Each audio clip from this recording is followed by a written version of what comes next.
하나님께서 우리에게 또 영혼들이 회복되어지는 일, 또 이 일을 능히 감당할 수 있는 능력 주실 것이고요. 또 이 일을 위해서 우리부터 또 새롭게 해주실 것입니다. 기도가 만사를 변화시키는 게 아니라 한번 따라하겠습니다. 기도는 나를 변화시킨다. 내가 변화되면 만사가 변화된다. 예, 또 그렇게 나를 변화시키기 위해서 생명의 말씀, 수술할 말씀 앞에 섰습니다. 우리 이사야서 지금 이제 묵상하고 있고요. 이제 정말 막바지입니다. 약속이 그대로 우리에게 임할 것입니다. 65장 18절부터 이제 그 내용인데요. 18절 먼저 읽고 시작하도록 하겠습니다. 18절 읽겠습니다. 시작. 너희는 내가 창조하는 것으로 말미암아 영원히 기뻐하며 즐거워할지어다. 보라, 내가 예루살렘을 즐거운 성으로 창조하며 그 백성을 기쁨으로 삼고. 하나님께서 내가 창조하는 건 이게 새 하늘과 새 땅을 내가 이제 창조할 것이다. 새로워진 교회를 창조할 것이다. 이것으로 말미암아 영원히 기뻐하고 즐거워하라. 이렇게 지금 이제 선포하고 있습니다. 바로 위에 바로 윗구절이 17절에 보면 내가 새 하늘과 새 땅을 창조하나니 이전 것은 기억되거나 마음에 생각나지 아니할 것이다. 이렇게 한 말씀을 이은 것인데요. 여러분, 이 새 하늘과 새 땅이 창조되어질 때 있는 일은 무엇이냐고 하면 그렇게 약속하셨던 대로 하나님께서 남은 자에게는 보상해 주시고요. 또 우상 숭배자에게는 보복하셔서 지금은 섞여 있으니까 별 차이가 없는 것 같고 지금 섞여 있으니까 도리어 남은 자가 바보처럼 보이지만 확실히 구별되게 하신다. 이게 이 새 하늘과 새 땅이 창조되어지기 앞에 이제 설명의 내용이었습니다.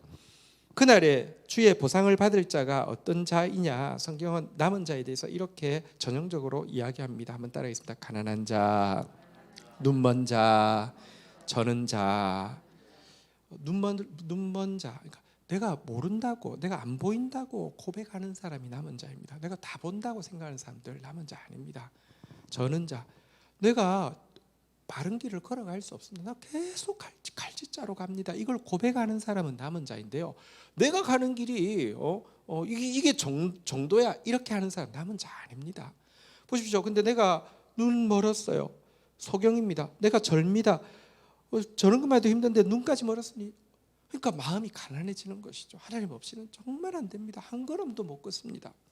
안유아 목사님이 그 이제 같이 코스타 있을 때 간증할 때 그러더라고요. 자기가 눈 이제 영어 교사하다가 갑자기 눈이 멀었잖아요. 눈이 멀었는데 이게 이제 더 이상 사람들에게 피해주면 안 되겠다 생각해서 스스로 그 홍제동인가 그 집에서부터 서울역까지 이제 걸어가기로 결심을 했대요.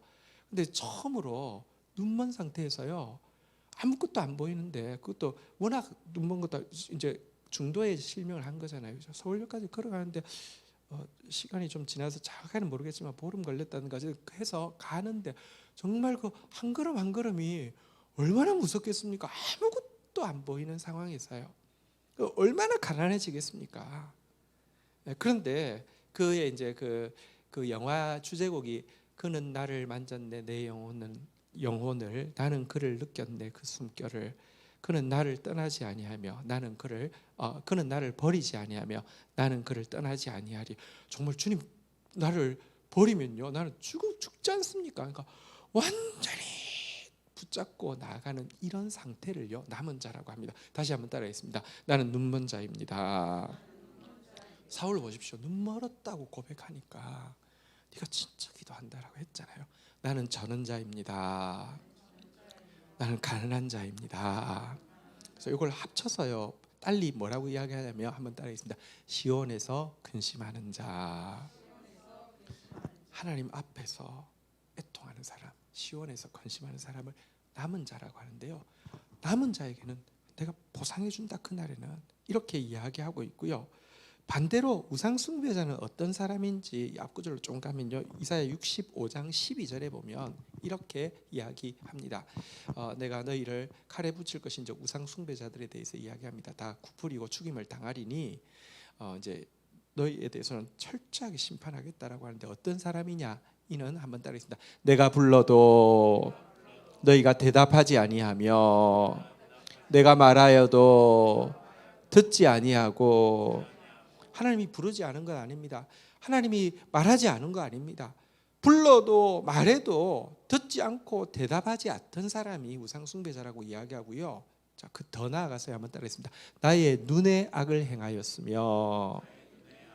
그러니까 하나님 눈앞에서도 두려움 없이 악을 행한다는 것입니다. 안 듣고 말 안 하는 정도가 아니라 하나님 앞에서 겁 없이 악을 행한다는 것이고요. 한번 따라하겠습니다.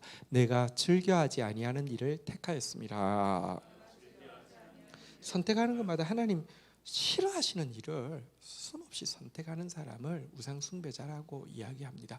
우상을 숭배하면요, 물질, 권력, 쾌락을 숭배하면 꼭 주님이 아무리 불러도 대답 안 해요. 듣지도 않아요.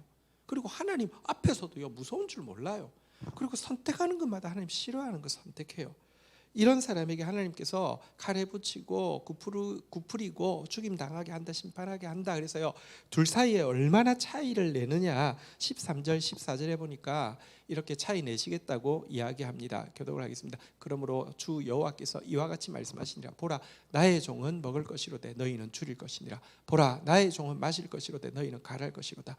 보라, 나의 종은 기뻐할 것이로되 너희는 수치를 당할 것이니라. 14절 같이 읽겠습니다. 시작. 보라, 나의 종들은 마음이 즐거움으로 노래할 것이로되 너희는 마음이 슬픔으로 울며 심령이 상함으로 통곡할 것이며. 하나님 그날이 되면요, 남은 자는요, 먹게 하시고 마시게 하시고요, 즐거워하게 하시고요, 노래하게 하시고요, 저들은요 줄이게 하시고 갈하게 하시고 이렇게 슬퍼하게 하시고 통곡하게 하신다. 표시 확실히 내신다. 이렇게 이야기합니다. 이게 이제 새 하늘과 새 땅이 이루어질 때의 일인데요. 자, 오늘 본문으로 다시 한번 가보도록 하겠습니다. 여러분, 이런 새 하늘과 새 땅이 되면요, 18절 너희는 내가 창조하는 것으로 말미암아 영원히 기뻐하고 즐거워하라라고 이야기하면서, 보라, 내가 예루살렘을 즐거운 성으로 창조하며 그 백성을 기쁨으로 삼고 하면서, 그날이 되면 내가 예루살렘, 그러니까 교회를 상징하죠. 교회를 내가 즐거운 성으로 창조한다. 그러니까 나의 즐거움이 되게 하겠다는 뜻이고요. 그 백성 우리를요 당신의 기쁨으로 삼으시겠다라고 이야기합니다. 19절에서 한 번 더 똑같은 내용이 나옵니다. 같이 한번 읽도록 하겠습니다. 시작. 내가 예루살렘을 즐거워하며 나의 백성을 기뻐하리니 우는 소리와 부르짖는 소리가 그 가운데서 다시 들리지 아니할 것이며. 그러니까 예루살렘을 하나님이 즐거워한다는 것입니다. 우리를 하나님이 기뻐한다는 것입니다. 그렇잖아요. 사실 어떻게 보면 사실 객관이라는 게 별로 없을 수 있어요. 어떤 사람이 저 사람이 뭐가 좋아, 그런데 누군가 그 사람을 너무 좋아하면 그 사람, 게다가 그 좋아하는 사람이 상당히 훌륭한 사람이고 상당히 멋있는 사람이 누구를 너무 좋아하면 그 사람 좋은 사람이에요. 그렇잖아요. 우리 별거 아닌데요, 하나님이요 예루살렘을 한번 따라하겠습니다. 즐거워하며 나의 백성을 따라하겠습니다. 기뻐하리니. 그럼 게임 끝난 거예요. 하나님이 교회를 보고 너무 즐거워서 그냥 기쁨을 이기지 못하여 하시면, 우리 보면서 너무 그냥 만면에 미소를 띠시면 게임 끝이에요. 그렇게 그날에는 남은 자들에 대해서 이렇게 이야기하겠다라고, 대하겠다라고 이야기하고 있는데요. 왜 하나님께서 이렇게 대하실까요? 이렇게 예루살렘을 즐거워하고 나의 백성을 기뻐한다는 것은 달리 이야기하면요, 신랑이 신부를 좋아하는 것처럼 좋아하는 상태를 이야기합니다. 이사야 62장 5절에 보면 이렇게 미리 예언했었거든요. 그날 새하늘과 새 땅에 마치 청년이 처녀와 결혼함 같이 내 아들들이 너를 취하겠고 신랑이 신부를 기뻐함 같이 내 하나님이 너를 기뻐하시리라. 그러니까 신랑이 신부 기뻐하는 것처럼 하나님이 우리한테 반해서 너무 좋아할 것이라 그러는데, 왜 이렇게 주님께서 우리를 기쁨과 즐거움으로 삼으시느냐? 이유가 있습니다. 우리가 시온에서 근심하는 사람이기 때문에 하나님 그날 되면요 우리를요 당신의 즐거움으로 삼는다는 것입니다. 이게요, 너는 세상에서 즐거워했으니 이제는 애통할 것이다. 그러나 내 종은 세상에서 근심했기 때문에 지금은 즐거워할 것이다. 이게 하나님의 공이다. 성경 계속 그렇게 이야기합니다.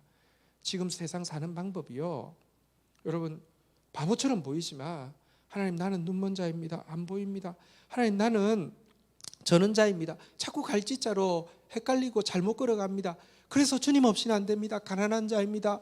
하나님 하면서 슬퍼하면요, 그날에 주님은 우리를 반드시 나의 기쁨, 나의 즐거움으로 삼아 주신다 그랬습니다. 지금 하나님 앞에서 계속 또 참회하고 또 겸손한 사람, 남은 사람 되다가 그날에 주님의 기쁨과 즐거움의 대상이 되기를 주의 이름으로 축원드립니다. 우리 교회 공동체가요, 세상에서 사실은 또 주님 사랑 때문에 기뻐하는 거 하나님 너무너무 기뻐하시죠. 그런 공동체는 회복될 것입니다. 그러나 교회 공동체가 이 땅에서 기본적으로 어떤 모습이어야 되느냐, 시온에서 슬퍼하는 자의 공동체입니다. 이 죄악된 세상 사실 다 망가져가고 있잖아요. 온 세계가 망가져가고 있고 우리나라가 망가져가고 있고 우리 다음 세대가 망가져가고 있는데 작은 나이에 어떤 것이 충족됐다고 만족하고 즐겁고 그게 이 세상에 기독교회가 존재해야 되는 이유가 아닙니다. 시온에서 슬퍼하는 자의 모임이 교회입니다. 그러할 때 네가 이 땅에서 슬퍼했기 때문에 나는 이제 예루살렘을 즐거워하고 나는 이제 내 백성을 기뻐한다라고 이야기하는 것이 하나님의 공의인 거 우리 기억하시기를 바랍니다. 하나님이 우리를 기뻐하시면요, 19절 다시 가셔서요, 하반절에 보니까 오늘 본문 19절로 다시 가보겠습니다.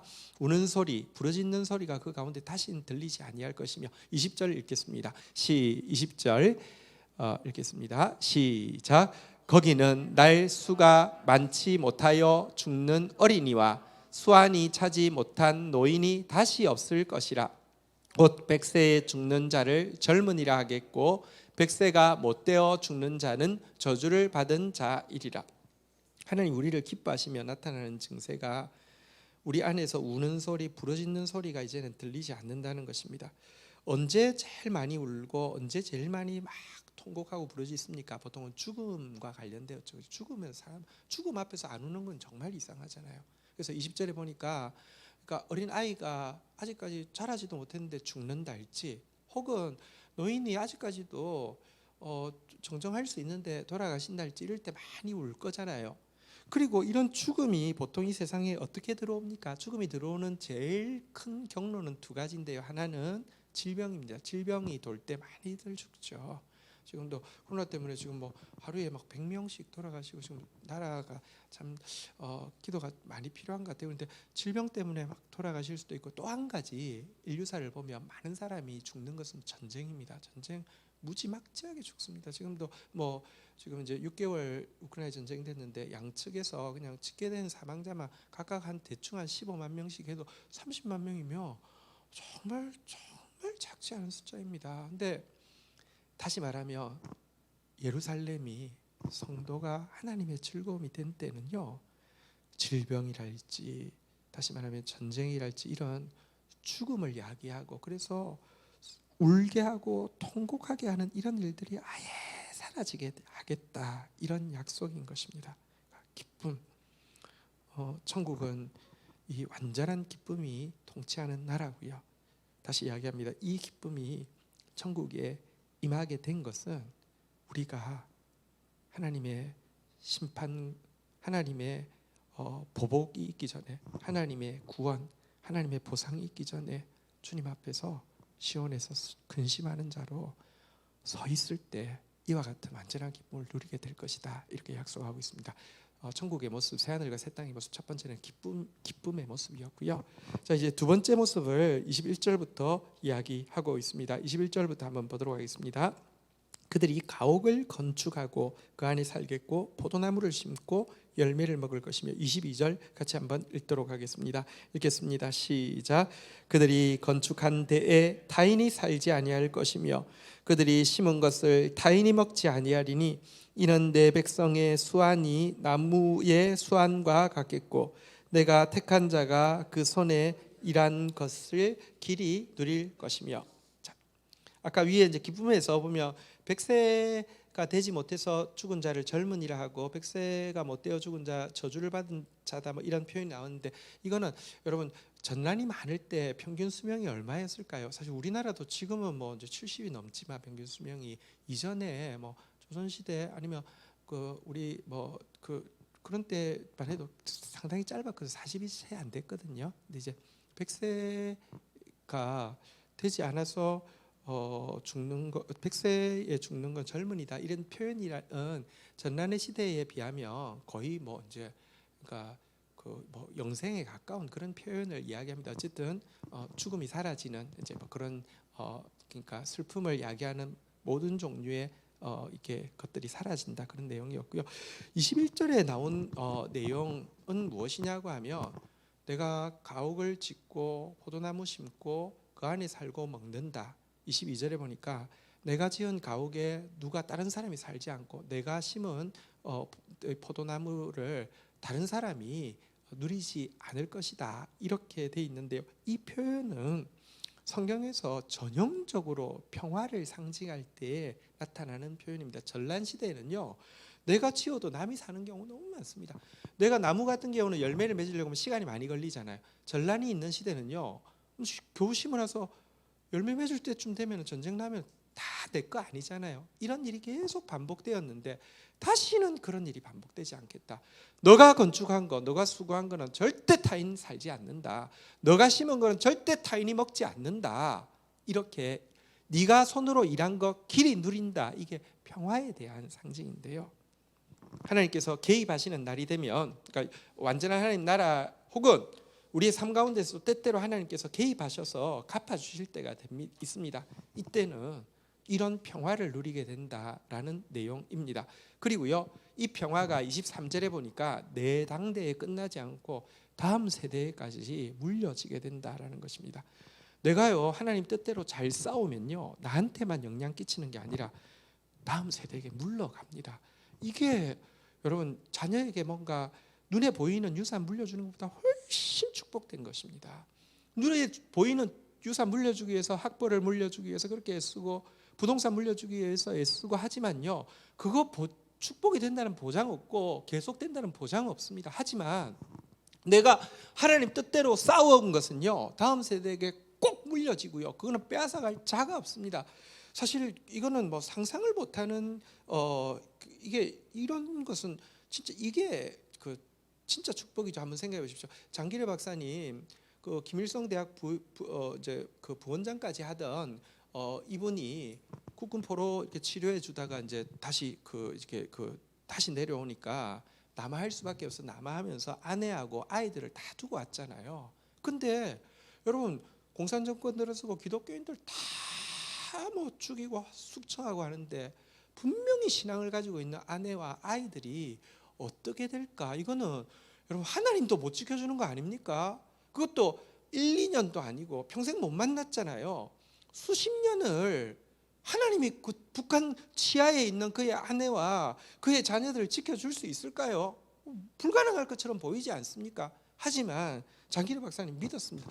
내가 하나님 뜻대로 이곳에서 바르게 살고 내가 하나님 마음 가지고 이곳에서 약한 자 돌아오면 내가 돌볼 수 없는 내 아내와 자녀들을 하나님 지켜주신다는 믿음으로 살았는데요. 그 나중에 돌아가시기 전에 적십자 그 이제 회담이 막 열리고 후보가 됐는데도 나보다 나만큼 더 기다리는 사람도 있고 나보다 더 기다리는 사람이 있으니까 절대로 우선순위에 배정하지 말라고 해서 결국은 안 갔습니다. 그러니까 그게 참 이게요 세상만 생각하는 사람들은 그렇게 살 수가 없잖아요, 그죠?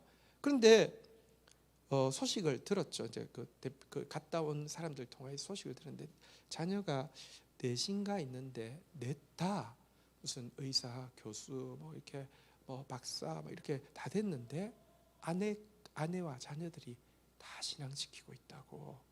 그게 진짜 불가능한 일 아닙니까? 근데 그게 되게 하시는 게요. 하나님이 내가 말씀 붙잡고 싸우면요 그 유산이 자녀에게 물러가게 하신다는 것입니다. 여기에 내용이 그런 내용입니다. 23절 같이 한번 읽도록 하겠습니다. 시작.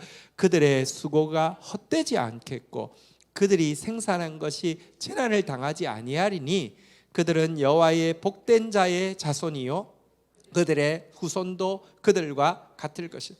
그들 수고한 거 헛되지 않습니다. 그들 생산한 것 재난 당하지 않습니다. 여기서 수고 생산한 것의 핵심은 자녀 다음 세대를 이야기합니다.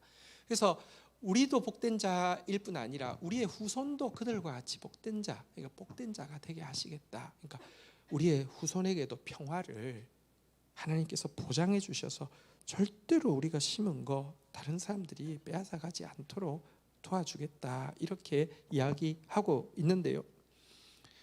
어떻게 이 남은 자들은 이 평화를 누릴 수 있었을까요? 아까 기쁨을 누린 이유는요, 내가 시온에서 근심했기 때문입니다. 이 남은 자들이 평화를 누리는 이유가 무엇일까요? 성경이 답을 알려주고 있습니다.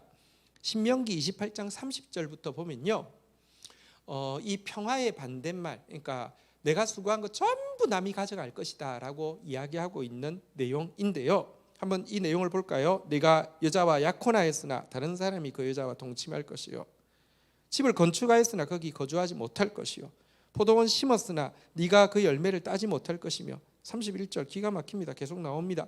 내 소를 내 목전에서 잡았으나 네가 먹지 못할 것이며, 내 나귀를 내 목전에서 빼앗겼어도 도로 찾지 못할 것이며, 내 양을 원수에게 빼앗길 것이나 너를 도와줄 자가 없을 것이며, 32절 내 자녀를 다른 민족에게 빼앗기고 종일 생각하고 찾음으로 내 눈이 피곤하여지나 내 손에 힘이 없을 것이며, 33절 내 토지 소산과 내 수고로 얻은 것을 내가 알지 못하는 민족이 먹고 너는 항상 압제와 학대를 받을 뿐이니라. 여기 보면 오늘 약속했던 것과 정반대의 모든 상황이 다 나와 있잖아요. 평화 하나도 없을 것이다 라고 이야기하고 있는데, 신명기 28장에서 여러분 어떤 사람에게 평화가 임하고 어떤 사람에게 평화가 임하지 않는다고 이야기하느냐, 시작할 때 딱 이야기하고 있습니다. 순종하는 자, 불순종하는 자 나누거든요.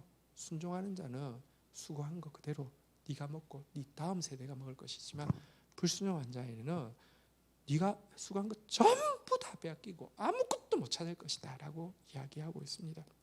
힘들어도. 그래서 우리는 하나님 말씀 앞에서 또 순종하려고 몸부림치고요. 여러분 100% 우리가 순종하겠습니까? 100% 믿음이 있겠습니까? 우리 지난주에도 나누었지만 네 믿음이 적은 까닭이라 아닙니다. 원어에 보면 네 믿음이 없는 까닭이라 그랬어요. 겨자씨만큼 있어도 있다고 해요. 여러분 어쨌든 내가 하나님 말씀 믿으려고 하고, 또 특별히 내가 하나님 말씀 믿었으며 순종하려고 몸부림치는 자에게는요, 하나님께서 평화를 때가 되면요 주시되 빼앗을 자가 없고 다음 세대에게 확실히 보장해 주신다라고 이야기하고 있습니다.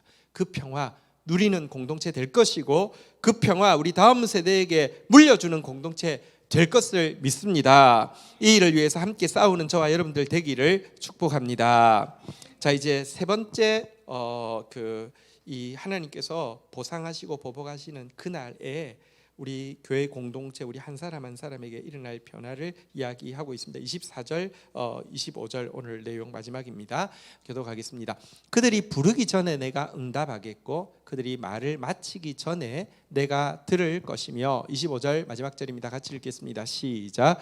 이리와 어린 양이 함께 사자가 소처럼 짚을 먹을 것이며 뱀은 흙을 양식으로 삼을 것이니 나의 성산에서는 해함도 없겠고 상함도 없으리라 여호와께서 말씀하시니라. 주께서 보상하시고 주께서 구원하시는 그날, 새 하늘 새 땅이 열리는 것처럼 우리 삶 가운데 하나님이 개입하시는 그날에 일어나는 세 번째 변화는 교제의 회복이, 교제의 축복이 회복된다는 것입니다. 24절 다시 한번 볼까요? 하나님과의 관계가 얼마나 친밀해지든지 부르기 전에 내가 응답하겠다, 말 마치기 전에 내가 들을 것이다. 하나님과의 관계가 그렇게 된다는 것입니다.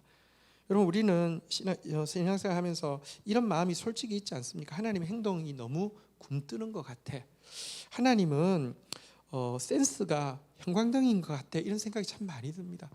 기도해도요 이게 응답이 정말 굼뜨고요, 그리고 내가 하는 말을 잘 못 알아듣는 것 같아요. 막 풀어서 설명해도 못 알아들으시는 것 같고, 하다 보면 내가 화가 나고 기도하면서 열받을 때가 많아요.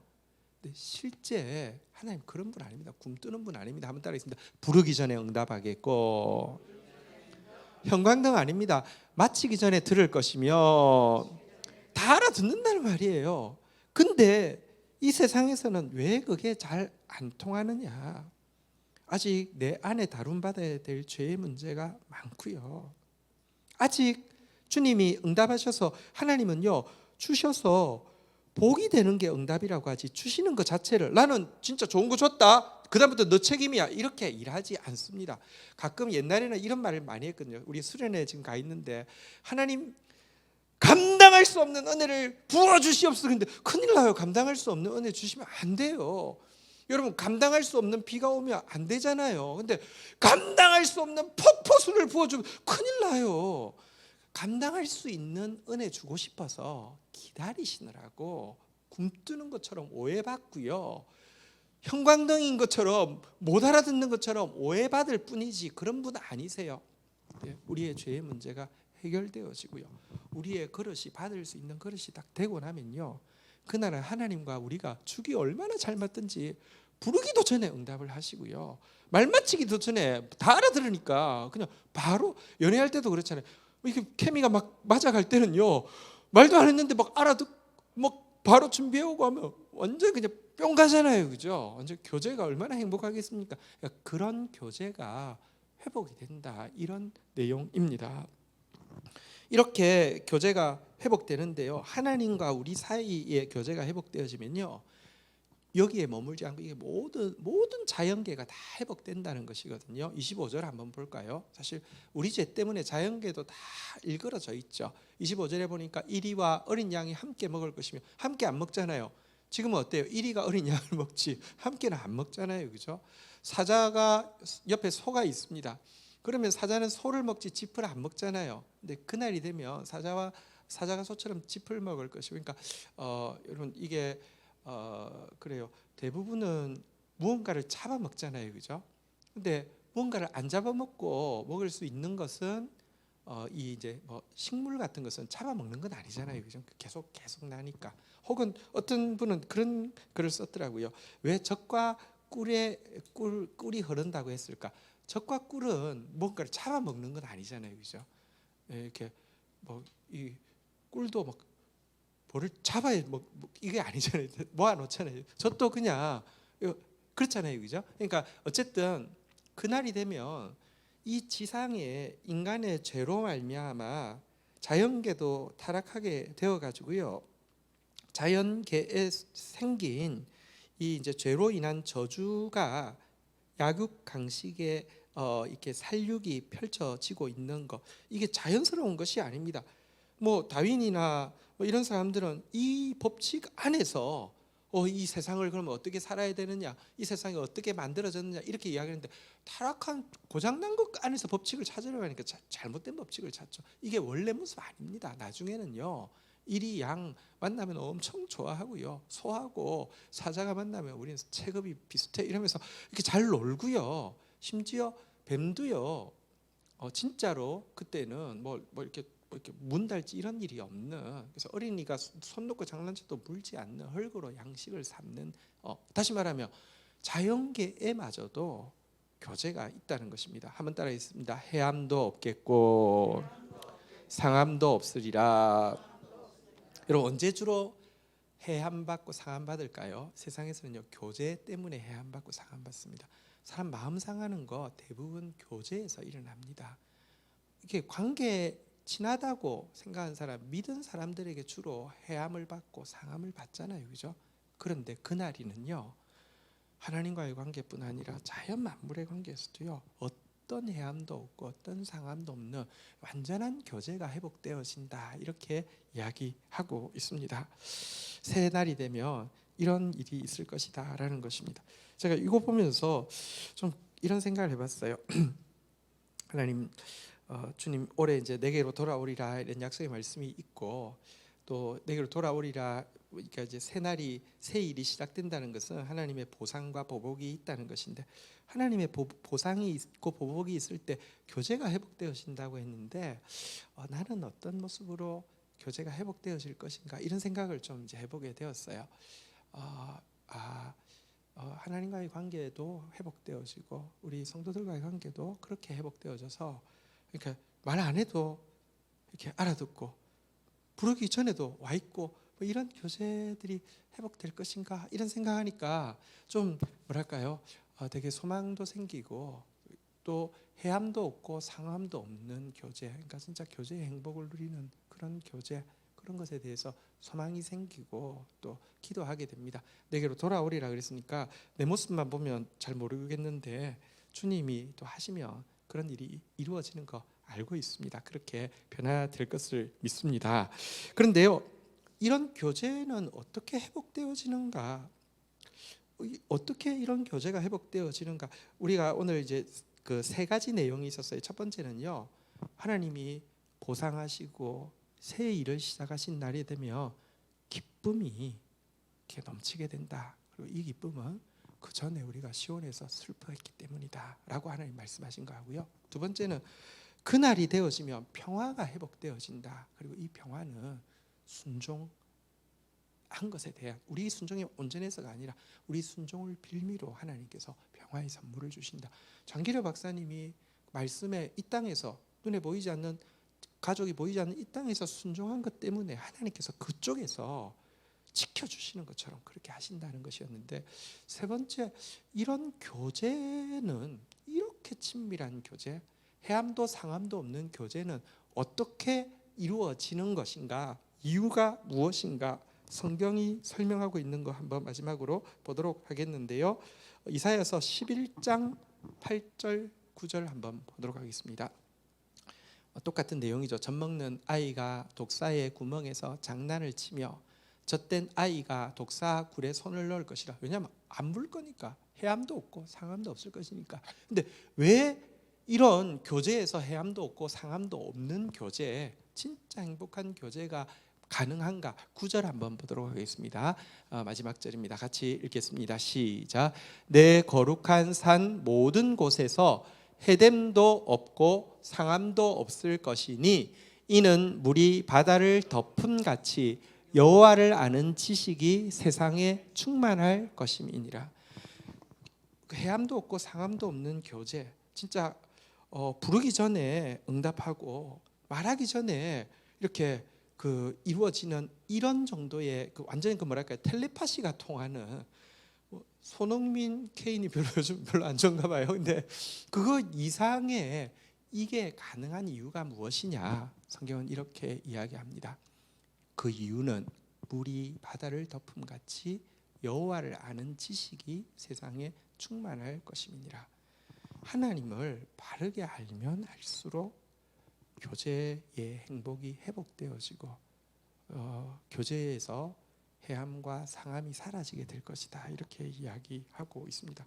하나님을 아는 것은 너무 중요합니다. 하나님을 안다고 할 때 이 아는 것은 지식의 단어가 아니라 관계의 단어라고 말씀드렸죠. 안다는 것은 사실 이제 부부 사이를 이야기하는 그런 단어인데요. 그러니까 하나님을 알면 하나님과 교제하게 되고, 그러면 아까 그랬잖아요.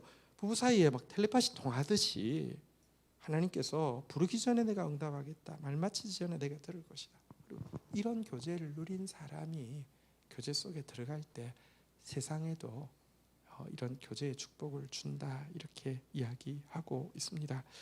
저도 하나님을 더 아는 사람, 그리고 하나님과의 교제를 더 누리는 사람이 되도록 하겠습니다. 우리 사랑하는 성도들, 우리 교회 공동체가 하나님을 알기 위해서 애쓰고 있습니다. 바르게 알므로 말미암아 그 행복을 바르게 누리고, 그리고 누림으로 말미암아 교제의 축복이 회복되어지는 게 무엇인지 우리가 똑똑히 보았으면 좋겠습니다. 성경에 그런 이야기가 있죠. 잉태하지 못한 자가 남편 있는 자의 자식보다 더 많은 자녀를 가지게 될 것이다. 이게 뭐냐고 하면 천성적으로 잘하는 사람이 있어요. 근데요, 그게 하나님을 알므로 말미암는 게 아니라 내 인간, 내 그 기질, 내 그냥 수완으로 교제한 교제는요, 좋아 보이지만 열매가 없거나 좋아 보이지만 이후에 더 큰 해와 상함이 있을 수 있어요. 그런데 잘 못해요.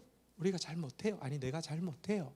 그런데 하나님을 알므로 말미암아 그 열매로서 여러분 변화되어지면 잉태하지 못한 자가, 남편 없는 자가 남편 있는 자의 자식보다 더 많은 자녀를 얻게 되고 참 열매를 맺게 된다, 이렇게 약속하고 있습니다. 저는 그 말씀 믿습니다. 그리고 그런 일들이 이렇게 지금 계속 우리 이사에서 계속 보면서 주님의 때가 찼고 하나님 내가 갚아줄 것이다, 내가 일할 것이다, 보여줄 것이다 계속 말씀하고 있잖아요. 내게로 돌아오게 말씀하고 있잖아요. 그런 변화가 일어날 것을 믿습니다.